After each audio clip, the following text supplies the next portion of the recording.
I don't think I need to go through that, you know, I hope you know by now, year 3, right? Mechanostimuli are vibration and touch and push and pressure and pulling the hair, blah, blah, blah, blah, blah, blah.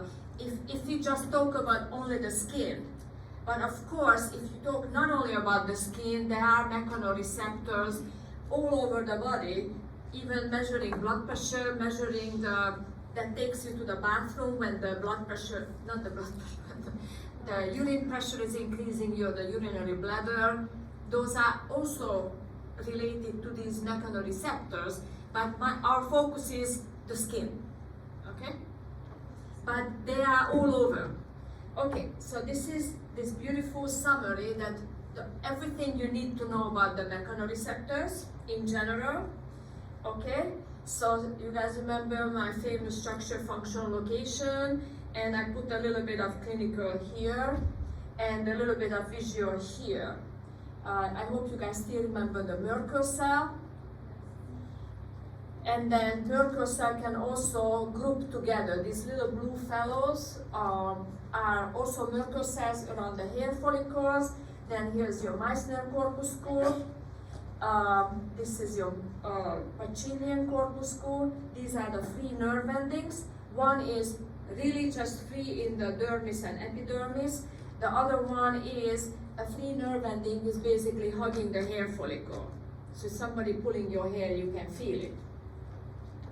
Okay, that's what we call hair nerve plexus, but it's really free nerve endings between you and me. And what I put in, emphasis, the yellow and the red is what you are required to basically know. Okay, mainly. Okay, so let's look at this. Just one more thing, that of course the classification of these receptors are they have a capsule around them or they have no capsule around them.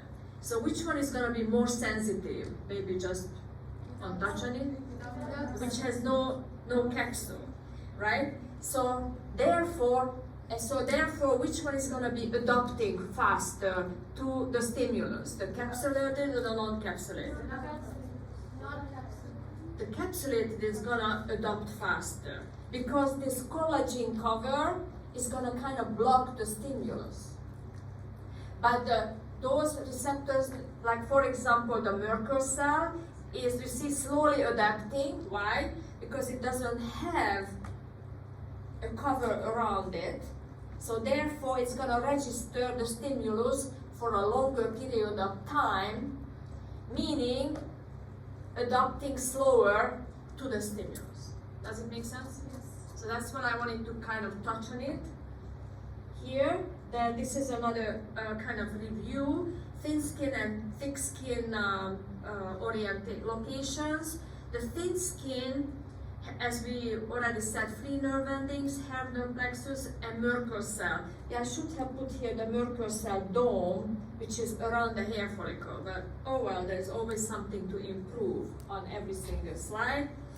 But anyway, but what I want to point out to you from this whole thing is that thick skin always have more receptors, guys. That's what really I want to show you here. And why? Because they are thick. So there's so much keratin is sitting on the surface that you actually need extra receptors to register stimulus. Otherwise, you feel nothing. If you would use the same receptors as it was in the thin skin, you would feel nothing. So you need this extra Meissner, which is close to the surface, and the Pacinian that is deep in the dermis. What did I do here? Yeah, so it's just, I think you guys know this too already. What is mechanotransduction? That a mechanical stimulus like touch, push, pressure comes and creates an action potential by opening ion channels. And where are these channel proteins as forever and ever? Amen. Always in plasma membrane bound. They never swim around in the extracellular fluid or the intracellular fluid. They are always sitting in a plasma membrane. Okay? And then here comes, on this particular slide that I made, I think last year, I was focusing on the piezo proteins. So this is one of the protein that got the Nobel Prize, by the way. But I'm gonna talk about it just a sec, one by one. So as the mechanoreceptor is gonna be pushed or disturbed by an outside stimulus, that's when the mechanically gated ion channels will open up. And then sodium comes in, and blah, blah, blah, blah, blah, blah. And exactly what happens in these channels, in the piezo channels, that's what got the Nobel Prize for. Because this is still very general, what I'm writing here for you. And you guys remember first local potential develops, which we call receptor potential. Did you learn that before? Graded, one type of graded potential, receptor potential. Then when the threshold is reached, then action potential is going. Okay, so let's look at the piezo proteins. Okay, so this is a family of excitatory ion channels directly. So this is all about mechanical force, mechanical stimulus. Okay.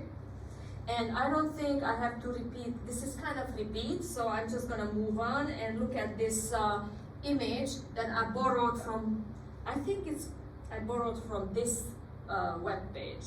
You guys can open it. Actually, both articles are very interesting. They are not very long, thank you God. So very, very nice little summary. But here is showing you a particular cell, right?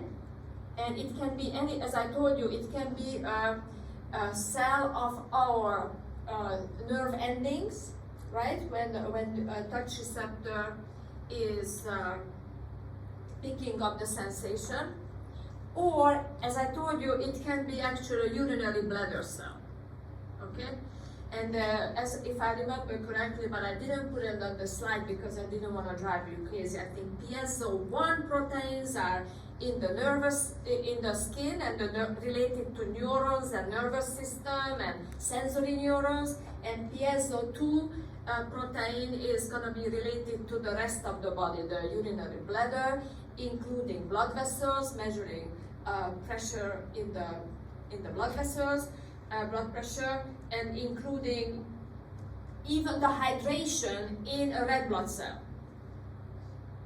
is going to be measured by one of these piezo proteins. Okay, so but one of them is associated with more neuronal, the other one is, the other piezo protein is the rest of the body. Okay, but here is what they are showing you. Here's the plasma membrane, and as you see, I didn't specify piezo1 or 2 because that was not my purpose right now. I'm just telling you. Here comes the physical stimulus.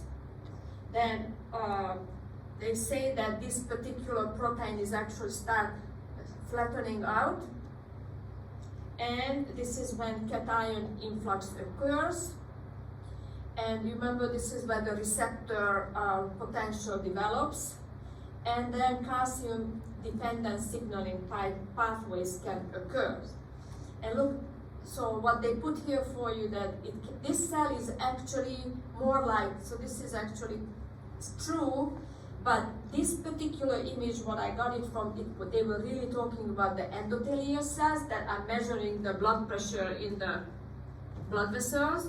And here's the red blood cell story, what I just told you, that the fluid pressure inside the red blood cell that is associated with hydration or dehydration is also registered by piezo proteins. Okay, so this is, and of course, if it was a neuron, apparently this is not a neuron, then, because also even the look, it looks more like even the way they drew it, it looks more like an epithelial cell, like a flat epithelial cell, like the endothelium. Or red blood cell, but they didn't make it red. Anyway, otherwise, that you would have a action potential developing if it was a neuron. And it doesn't look like a neuron, right? Yeah, so from this particular image. But the message is still the same, okay? So here we go. We already talked about the adaptation. Now I wanted to show you the thick, so as a summary slide with visual, which was already in the tables, that these are the thick keratin, thick skin, has all these receptors, and if you want to go in order by location, free nerve endings are technically everywhere, but they can invade the epidermis. Then comes in the stratum basale, the Merkel cell. Then comes Ruffini. Then the deepest, wait a minute, then comes, sorry about that. After Merkel comes the Meissner corpuscle in the stratum basale. And then, I'm not gonna worry about too much about the Ruffini, is very rare. The Pacinian corpuscle, which is deep in the dermis. And it's what I just said is all written in that table I showed you a minute ago. Okay? But I think one of the main reasons I wanted to show you this image is because in thin skin you have free nerve endings, and look at these blue cells, almost like creating a little bit like a crown kind of structure around the hair follicle, what people call Merkel cell touch dome, associated also with, you know, feelings of the hair follicle. Okay, now the next image is just showing you images for free nerve endings, okay? And one of the reasons I put this slide here, because that's the one thing I can never show you in the histology lab. Everything else, not everything else, but the Meissner and the Pacini and the Merkel, we can do it. In fact, we already did the Merkel last week. And but I wanted you to have a visual how free nerve ending looks like without capsule. In the epidermis, around the hair follicle, and this again I just borrowed it from the internet, this image. But this is what you can see in the lab. So this would be the Meissner corpuscle in the, as you can see, in the derma papilla. I hope you guys recognize it, that this is the stratum corneum and this is the whole thing is the epidermis, and under it this oval-shaped structure, and the oval shape is really a capsule around the sensory nerve. And here's an orange version, little blurry, but what am I gonna do? That's just the way it is. Then on the other side is the three versions of Pacinian corpuscle that we have in the lab. We have the pink Pacinian and the blue Pacinian, and then this Pacinian corpuscle in the pancreas. So which is again shows you that a pressure or mechanical sensation has to be all over the body, not only in the skin, for example in the pancreas. And what is also nice to see that again here the capsule around the nerve ending, which is sitting in the center here, here and here, are all covered with an onion-shaped layers and layers of collagen and a little bit of Schwann cells. Okay.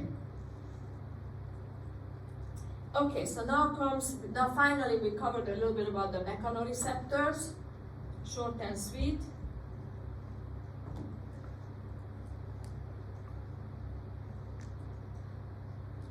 And Nobel Prize in Medicine 21.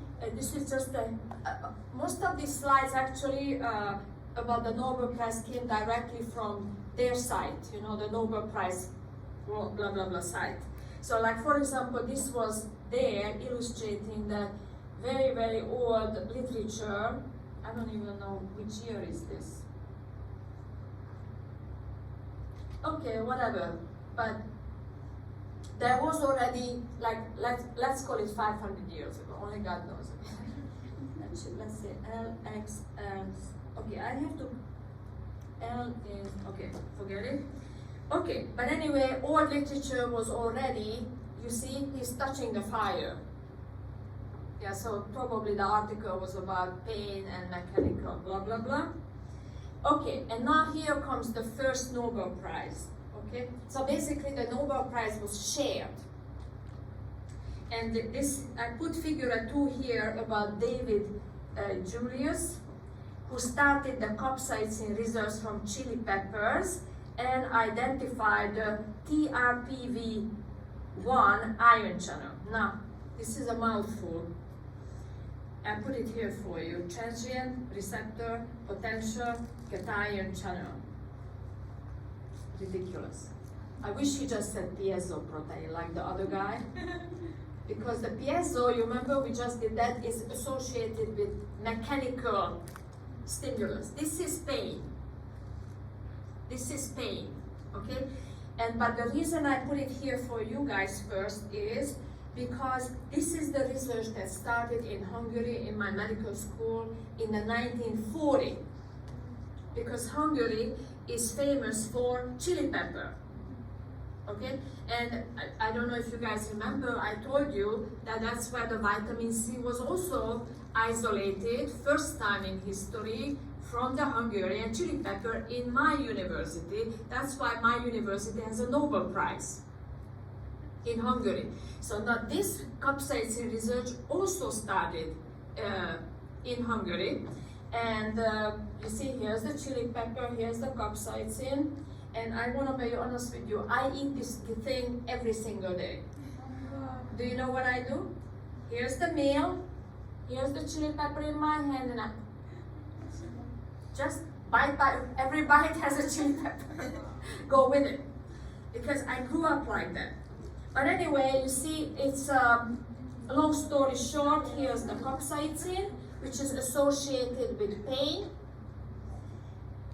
And I don't know what this RNA and DNA doing here. Honestly, let's just move on here. I wasn't able to figure out, but you can see the sensory neuron, because the initial result, what came out of from my medical university, was that if you inject rat with capsaicin, what they used to do, then the sensory neuron, this guy, in the dorsal root ganglia, dies. And that's the way was associated with getting rid of the pain. And that's the way the pharmacology of pain research started.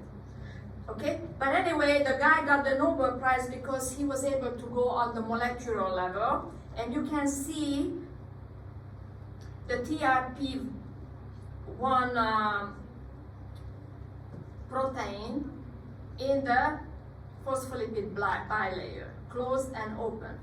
But it's actually even more interesting than that. Do you guys see that he's saying TRPV1 opens at 43? How hot is the 43, guys? It's pretty hot. It burns you. Not like 100. Now what was that?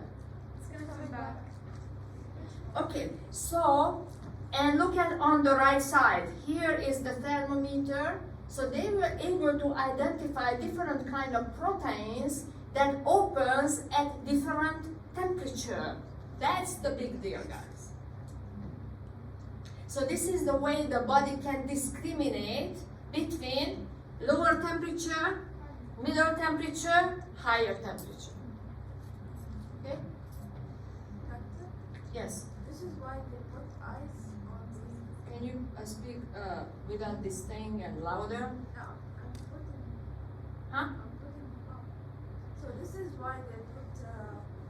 And is this another reason why they put ice on painful spots in the body? Yes.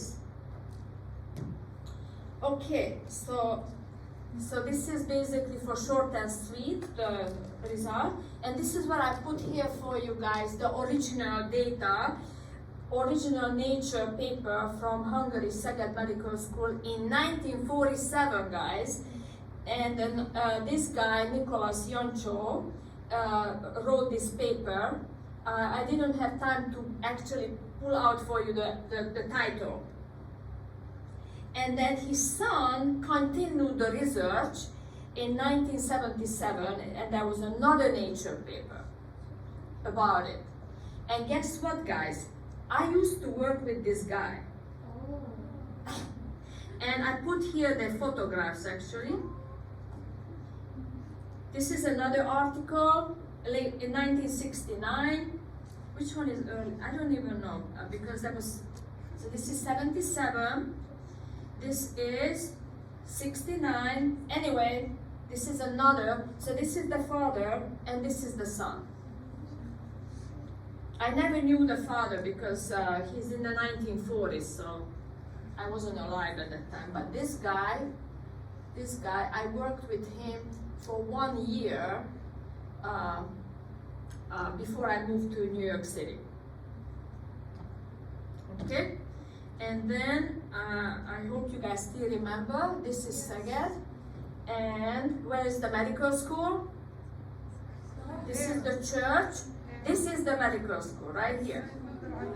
I think I showed this to you. Yes. Yep, I did. And where did I grow up, guys? In this building. Yeah, everything was right there. If I go right, elementary school. Left, high school. This way, medical school. Everything is right there. Very amazing. And this in front of the church is the, anybody remembers? The open air theater during the summer. I went to there, so many theaters, you have no idea, from age 5. In fact, that was one of our most fun things to do in the summer, and there was no digital, garbage that you can enter everywhere, that only if you had the digital card and you put it there and, no. An old 80 years old man was walking around the gate, the guard. So I said, okay, we really want to go. We didn't really go, we didn't just go, when we went to shows, of course we got tickets, but we went to the rehearsals.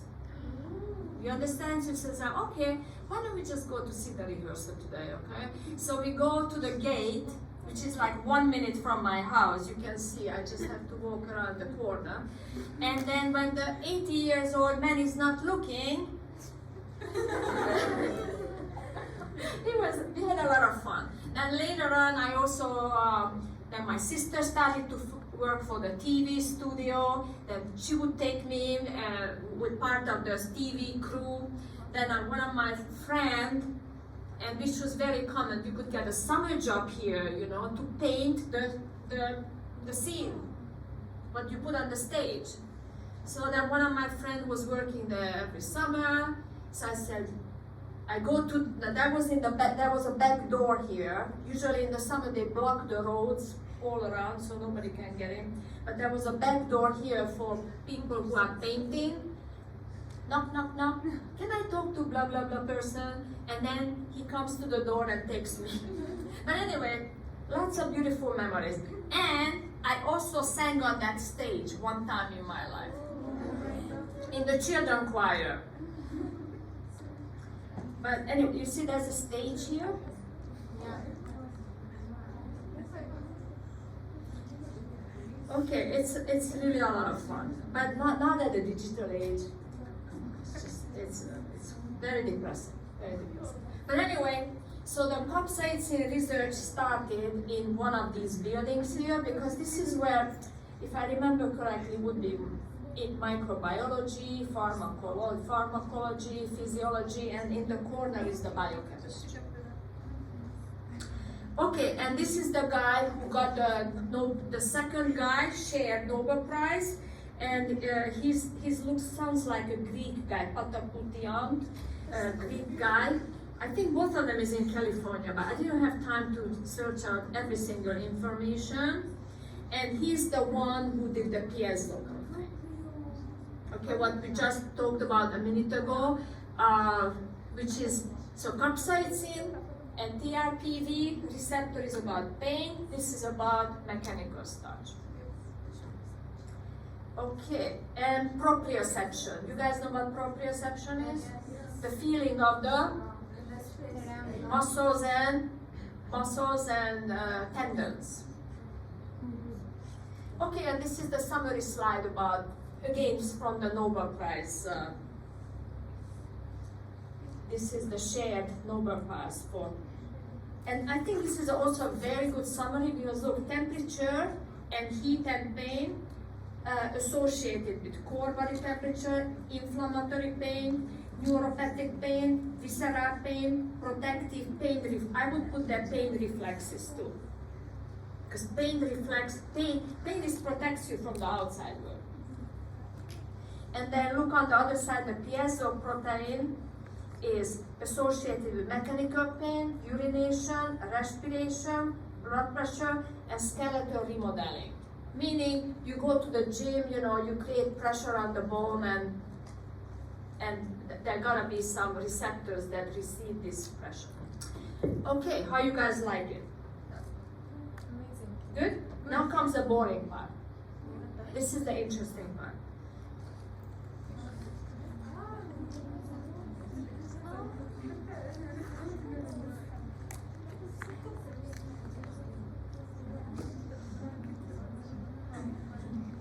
So here is pure histology, okay?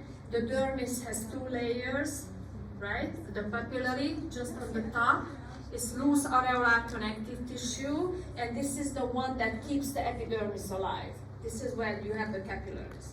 And then it's only 10%, and the majority of the dermis is the reticular dermis, and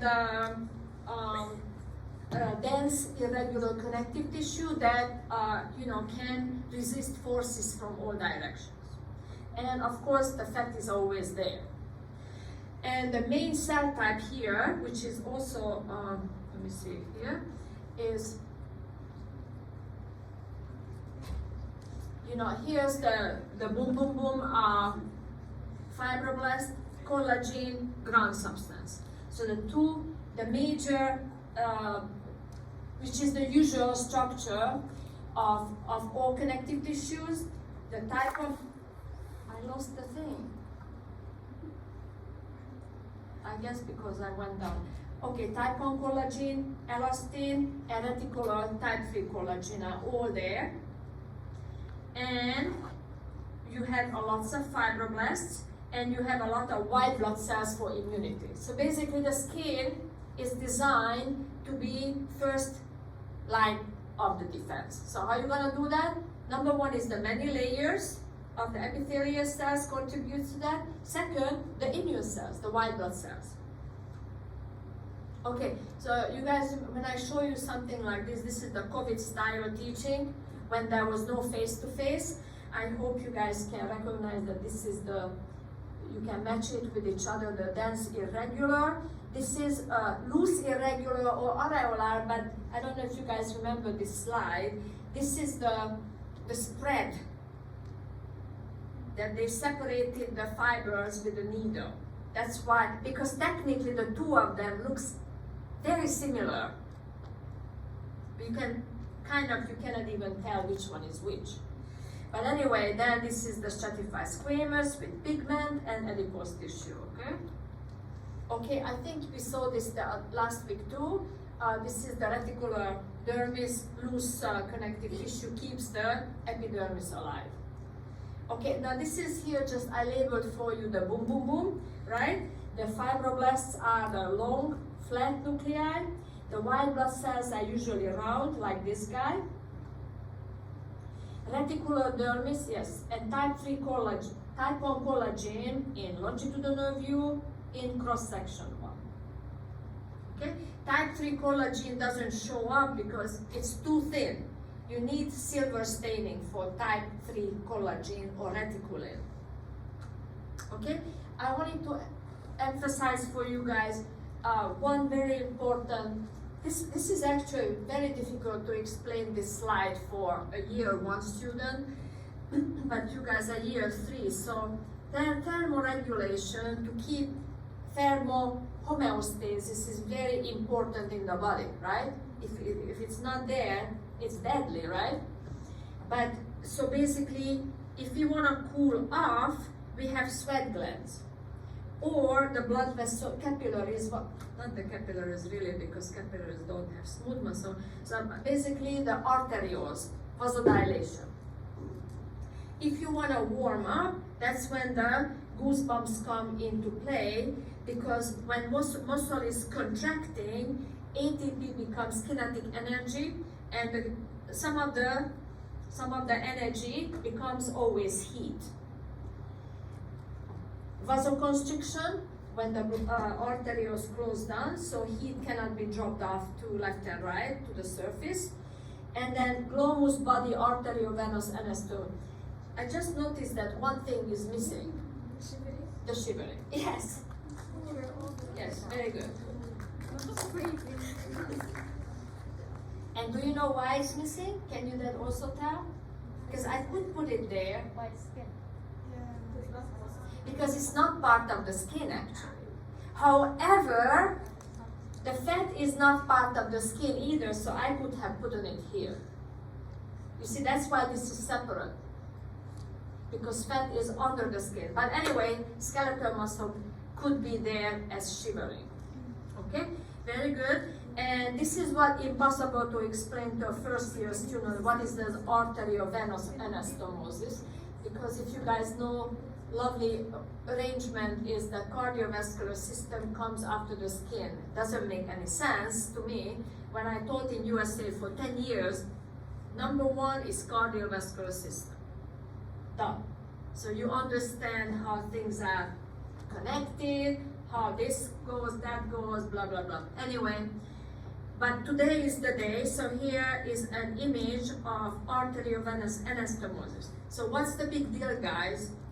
Then what is between an arteriole and a venule? A capillary. So basically, no capillary. So that blood wouldn't enter the capillary, which is a vast, network of little vessels. So you keep the heat in the body. You shift the warm blood, so to speak, directly from the vein to the artery. Or the artery to the vein, for my sake. Okay?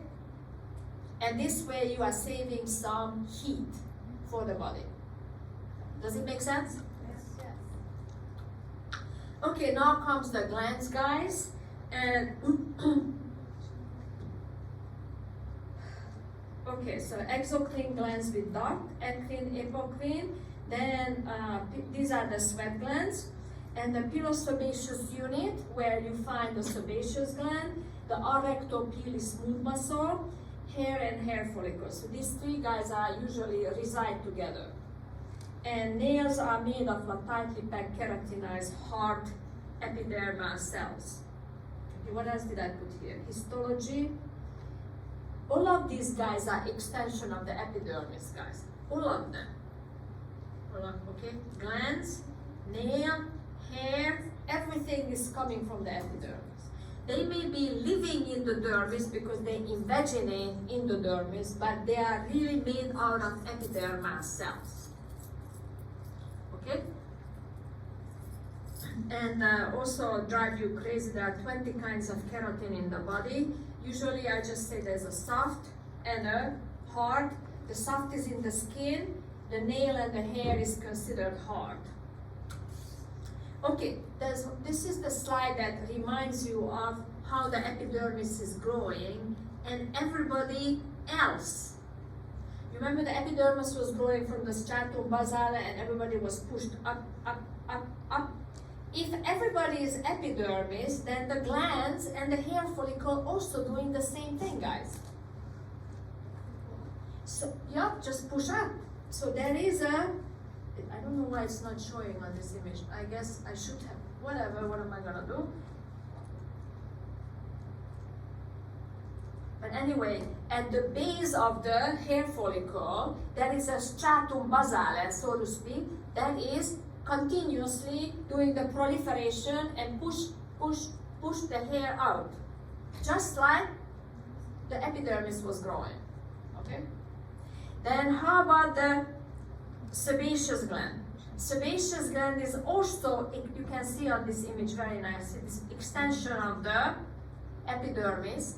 So guess what? This guy is also has a stratum basale, so to speak, at the bottom of the gland, where the mitosis occurs, and then push and push and push, and then the cells are going to be pushed into the hair follicle. And what happens? This is what we call the suicide, the holocrine secretion. The sebaceous gland, let's go back here. The sebaceous, as the cells are getting closer and closer to the cliff to jump off from the kind of little duct of the gland into the hair follicle, and at this point the hair follicle becomes the duct, because then the oil is going to start moving upward to the surface. Right? Oh, I put here suicide. Good. I'm good. Anyway, so the point is, and when they jump off, the plasma membrane ruptures and the oil just flies out into the hair follicle. And the entire cell becomes secretion. Okay, so that's what, and I'm also showing you here that even the nail, guys, is growing like that. And I didn't get into the details of the nails. There's no reason actually, but the same thing. There is a little area here at the root of the, where is stratum basale, something like that, where it's mitosis occurs, and that's the way the nail is gonna be pushed out, and then time to cut my nail. Okay? Okay, so you guys remember this? The most common form of a secretion of a gland is always exocytosis, which is called merocrine secretion. Mero. And those are the sweat glands. So remember that the name apocrine sweat gland is actually an old historical bad name, because they used to think that the apocrine was apocrine, but the apocrine is not apocrine, it's mero. Okay? The only apocrine example I have for you is the mammary gland in the breast. Okay, so this is about the sebaceous gland, and this is showing you the cut view, and this is showing you the three-dimensional view, that it has like little lobules or whatever, little bumpy. Okay, and this is everything, structure, function, location that you need to know about sebaceous gland. One of the most important thing I want to emphasize for you guys, remember I just told you this is epidermis? So what kind of epithelium do you see in front of you? As most glands are made out what kind of epithelium? Yeah, but simple. That's correct, but simple cuboid. Does this look like simple cuboid to you? This is actually stratified squamous, guys. One of the very unique situations in the body. Stratified squamous epithelium fills up the entire sebaceous gland. And as I already explained to you, push, jump, suicide, go into the hair follicle. Okay, hair follicles, yeah, I think there's not much. I don't want to read my slide. It's very straightforward. Probably you already know most of the structure, function, location. One more thing I want to emphasize, that it's not only about lipid secretion, but it's also antibacterial. And of course it's moisture. And I mean, it depends on what books you are looking at, but basically, you remember the sebaceous gland wakes up during puberty, and that's where it's going to start causing the acne. So you could say the control is associated with sex hormones. Okay? Okay, now this is the way you're going to see it in the lab tomorrow, right? I'm talking about the pilosebaceous unit of the dermis. Everything is labeled, guys. 1, 2, 3, 4. 1, 2, 3, 4. One is the sebaceous gland here, and here as a magnification. You see, I labeled for you mitosis in the basal layer, and then this is representing the push of the cells toward the hair follicle.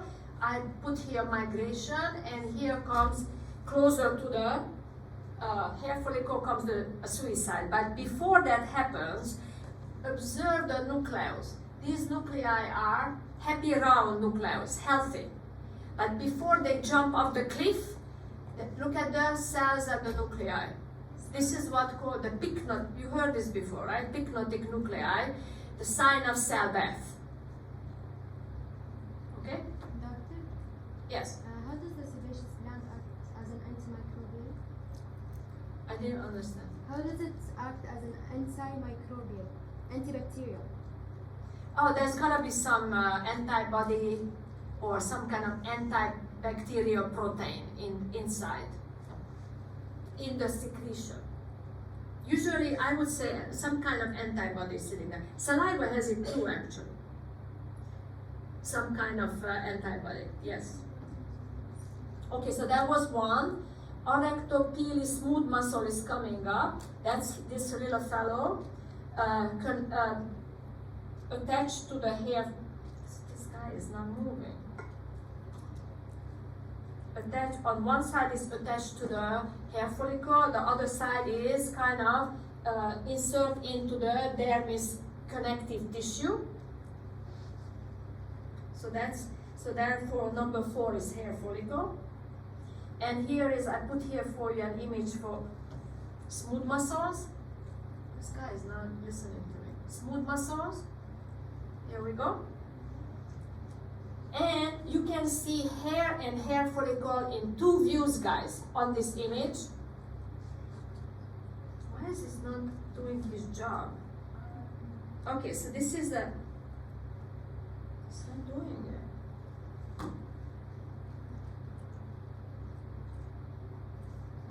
So here's a hair follicle and hair inside in what kind of view?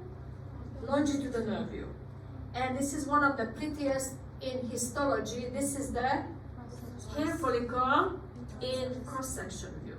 And again, I want to remind you, and I didn't want to talk about it, we did that in year 1, that depends on where you cut the hair follicle, because it's very deep in the, remember, it's very deep in the dermis. Depends on the hair follicle, wherever you cut it, the view changes, okay? Like this one is gonna be above the sebaceous gland, or around the sebaceous gland, or up below the sebaceous gland. That's my question. No, sweetie pie, it's actually below the sebaceous. I should have put it there, but I label already so many things that sometimes I just, but anyway, no, that look, guys, is under the sebaceous gland. Because, what? It's written there. I'm good. Okay.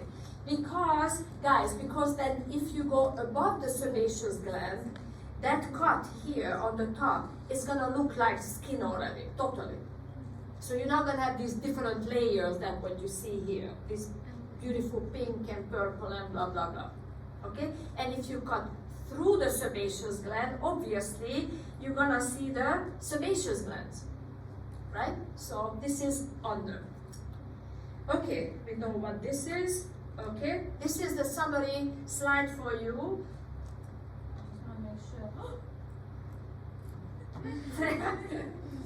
Okay, the comparison of endocrine and apocrine sweat gland. Endocrine is the regular sweat gland. The apocrine is the stinky sweat gland. Do you guys have a lecture after this? Yes. Okay, so I better shut up. Anyway, you guys read it, structure, function, location, beautifully, compare left and right. You guys know that the apocrine is stinky because it has some more protein in the secretion, and then if there is a protein in the secretion, bacteria loves it because that's breakfast, lunch, and dinner. So it's not the secretion stinks. The bacteria starts making it stinky, okay? So anyway, please read it at home. This is the typical view of an endocrine sweat gland. Smaller coiled snake, and the bigger coiled snake is the apocrine. Okay? And this is the image for you. This is the way the whole thing looks like, and the duct going up, up, up. This is just the ocynus. And who is, you remember who controls the sebaceous? The sex hormones. This guy is directly related to the sympathetic nervous system associated with stress. And there are 3 things you need to remember that. I put it here for you. The ocynus, which is not normal. Because normal ocynus is usually simple cuboid epithelium. is secreting the sudor. Then around the ocinus, you may see some myoepithelial cells that contract and push the sweat out. And guess what? The epithelial cells of the sweat gland also modifies the sweat. Why? Because we do not want to lose too much salt. And these microvilli that are sitting in the duct is gonna reabsorb a lot of sodium. You guys remember that too low sodium is actually deadly? Did you guys hyponatremia? Okay, now this is just a histology image for you. Every part of the sweat gland is labeled. A is the ocinus, which is magnified here. B is this long line, is the duct. C is the, here again magnified, the acrosyringium, is a spiral going through the stratum corneum, and the sweat eventually goes up in a pore on the surface of the stratum corneum. This is the two versions of we have in the lab. We have a pink sweat gland and we have an orange sweat gland. Okay, but you see, when you cut the coiled snake in half, you're gonna see circles, and you can see clearly the simple cuboid epithelium in the ocini. This is showing you the duct with the microvilli. This is the same thing. Yeah, I show you that this is actually a slide we have. This is my favorite slide, orange slide. The acrosyringium is sitting here, again, of the sweat gland. And these are all your fingerprints, guys. The way, STC wants to,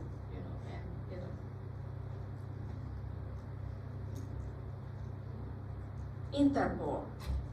Okay, and the new layer stratum lucidum, we already did that. So anyway, we have an orange version and the pink version of the thick skin here. And this is the showing you that bacteria is actually living our skin and eating our dead keratin cells. Yeah. Fun. This is about, too much sweating. Nothing is wrong with you if your hand is sweating. I just want to tell you that because some people think that. Thermoregulation within. Most animals cannot sweat,